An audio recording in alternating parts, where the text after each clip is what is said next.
First, I photographed several cogs and gears in the studio. Once photographed, I then placed them in Photoshop and cut out each gear so they had a transparent background. Then I took each gear, resized it and placed them together to create a collage of cogs, which was a process that took approximately 3 hours from start to finish.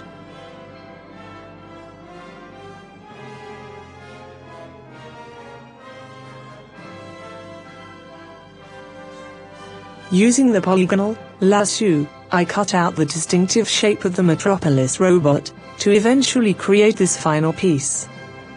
After taking some inspiration from original Metropolis posters, I planned to create a collage of buildings to place behind the robot. So I selected some photos I took from New York. I chose New York photos because Fritz Lang, the director of Metropolis, was inspired to create this movie after a trip to New York. Then I opened them in preview and pressed print. I also decided to go into Old Portsmouth in Southsea and take photographs. This was so the poster had a personal meaning that I could relate to, as I grew up here. Also, Portsmouth has a range of areas which vary from rough and run down to Gun Wharf Quays, which is quite a rich part of Portsmouth. This will represent the different classes and link to the film well, since it is purely based around the higher and lower classes of society.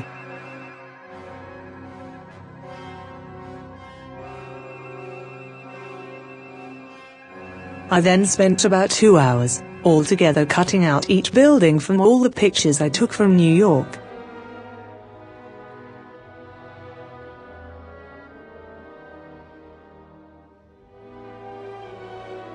I later spent another hour cutting all the photos from Portsmouth out.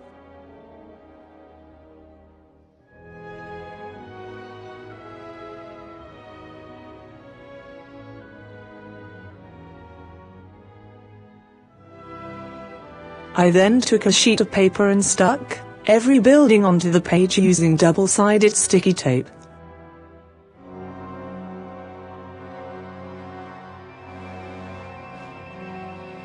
Once finished, I scanned the collage into the computer and edited the buildings to fit onto an poster-sized document.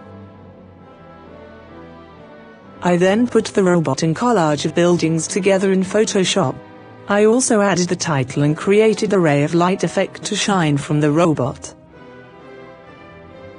Because I planned to make the poster out of cyanotype, I inverted the image and saved all the layers separately as PDF files.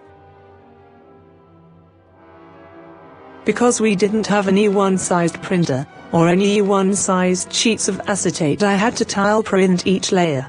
This process took 2 days due to printer malfunctions and tile printing difficulties.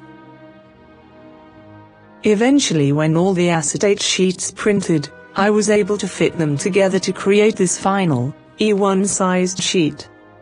Then I had to create the cyanotype paper. To do this, I cut out Fabriano paper from a roll, making sure the paper was E1 size.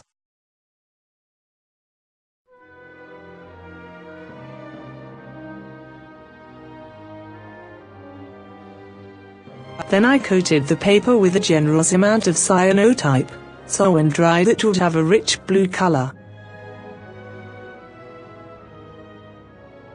Once dried, I placed the acetate onto the paper and temporarily stuck it down using masking tape. I then placed it into the exposure unit and switched the machine on.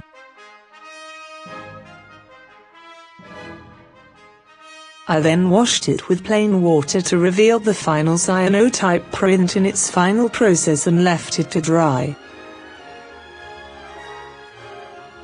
Once dry, I mounted it onto foam board and placed it in a frame. And what you see here is the final result.